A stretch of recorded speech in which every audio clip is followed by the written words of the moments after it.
Good morning, everyone. It's an honor for being here today. Of course, I would like to thank for the Committee of Eyes on imeri, the sixth. My name is Yudan. I came from the Department of Mechanical Engineering, Research Center for Biomedical Engineering.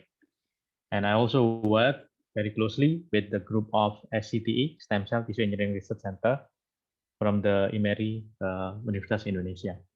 So my title today that I would like to discuss is biofabrications on towards 3D cell constructs to induce stem cell differentiations.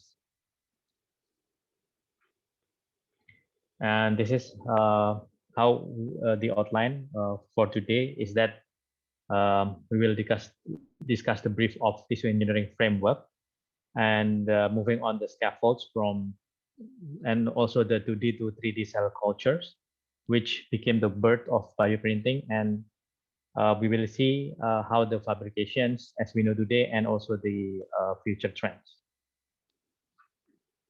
So this is the bioengineering strategies, how improving cell viability of engineered human mesenchymal stem cells. We could see that bioprinting is only one of them among the other factors, such as the biomimetic scaffolds, protein signaling, and etc.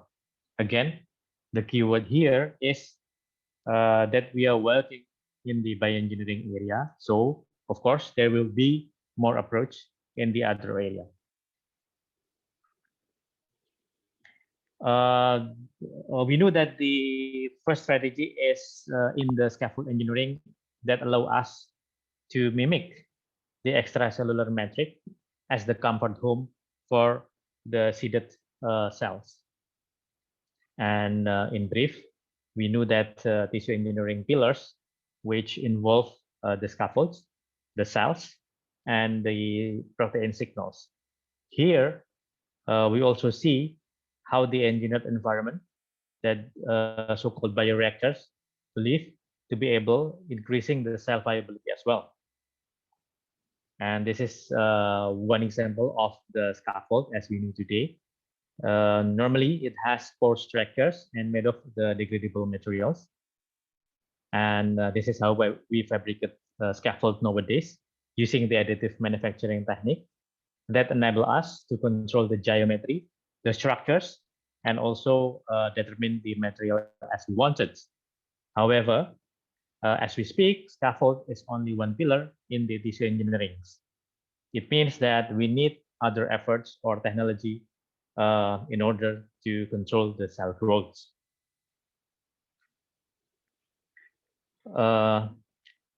This is so. Let's move on the 3D cell culture technologies in brief. This is what we call as microenvironment that encourage the cell to be induced to be viable. This environment was driven by three stimulations. To be short, the physical chemicals, mechanostructures, and the biochemical pathways. Shortly, we are working with many parameters to optimize the cell viability. And aiming the 3D structures for three-dimensional cell cultures, these techniques includes several technologies such as the liquid overlay, the hydrogel embeddings, the flash bioreactors, and also the 3D bioprinting. So we start to go on the bioprinting techniques here. And by combining the two, the scaffold and the bioreactors, we might get better chance to culture the cells, to control them, and to improve them.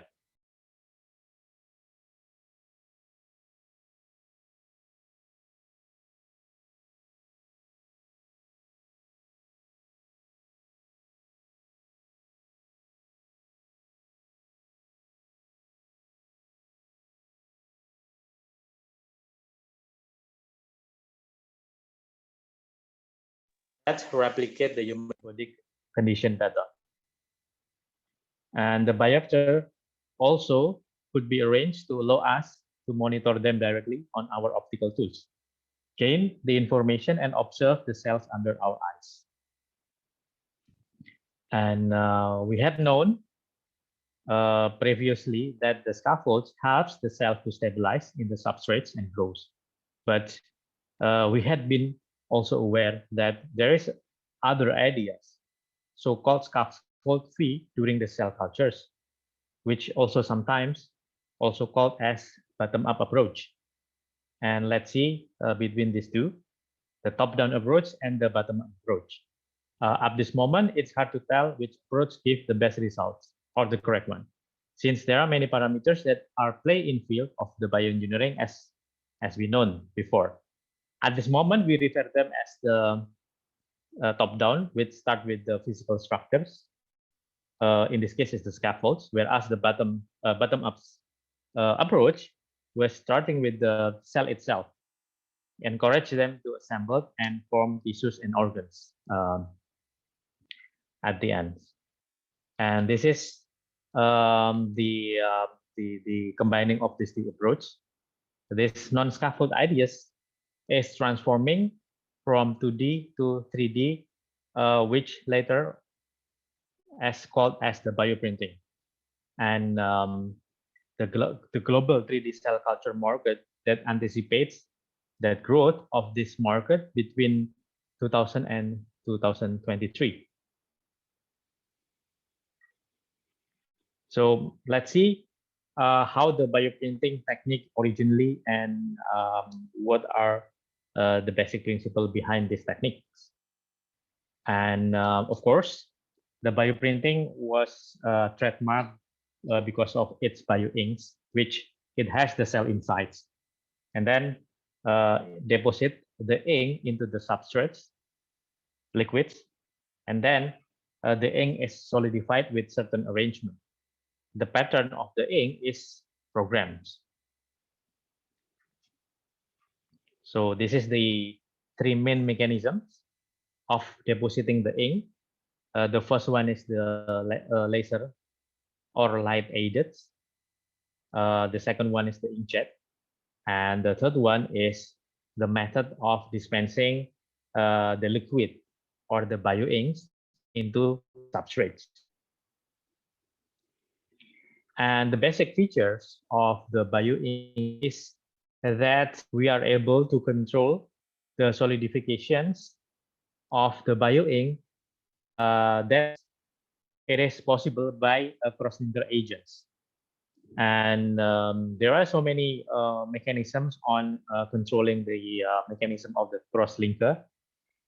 For one is by exposing them with the heat, with the light, or with the difference of the concentrations.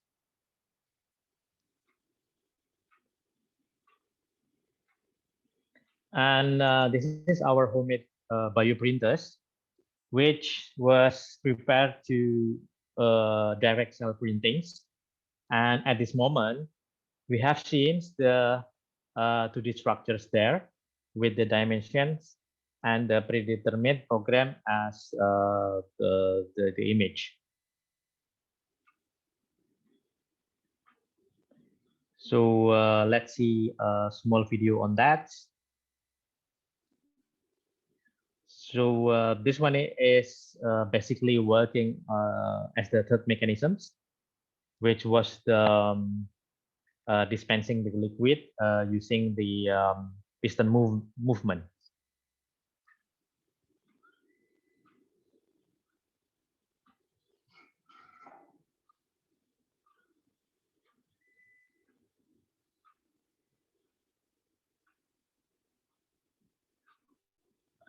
Yeah, I hope that it could seen better from your screen. So let's continue. And yeah, what we've seen in the previous image is that we've been succeed with the 2D structures, and at this moment we would like to working to stacking them into realizing the 3D structures. And this is the applications in organ printings that we are able to program the paths of the inks and setting the solidifications on the support materials. And in this case, the support materials is the liquids. And in that case, we would like to realize the microstructures in the micro environment as we wanted. So we could see that the biofabrications is, in short, is the printing process together with the engineering of the selection of materials to realize the constructs in the in the predetermined construction. This is the issues on the bioink materials, and that mostly at this moment we are working in the hydrogel and the hydrogen and gelatin materials. The materials is sometimes also combined between two or more other substances. The outlines of the tissues and organ print engineering based on the biodesigns, biofabrication processes are performed using the biological materials, including the living cells here, which next, the fabricated products are incubated during the bioprocessing stage. The desired results is that biological tissues or finally organs that shall be manufactured through the engineering approach. So that will be the definitions of the biofabrications since the 2010s. And this is the current results that constructs the 3D and the various size from millimeters into the micrometers. And this is the state of the art of the commercial parts on the organ printings that we know that so-called the organophore company. They claim that they are working on the organ printings. If we check on their websites, they have been worked in human liver tissue since the 2010s. And yeah, if we see the company, it has been in the stocks. Well, actually, this is not the indications, or it is not our justification to say that this company is good or not. But however, we see that the trend of biotechnology is about to come in this area. So as the conclusions for today is that we see the resumming the biofabrications is that the requirements to be succeed in this technology is, of course, successfully manufacture biological tissues and the organs. But as we know, that there will be so many factors that affecting on this direct cell positioning technology, such as the microstructures, and then we might working with the multi-cell types.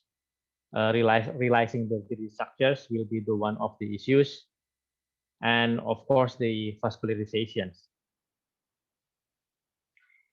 And as a conclusion, 3D bioprinting allows the spatial controlled placements of the cells in a defined 3D microenvironment, which then the bioinks are formed by combining the cells and the various biocompatible materials, which are subsequently will be printed in the specific shapes to generate the tissue-like, and in this case is 3D structures.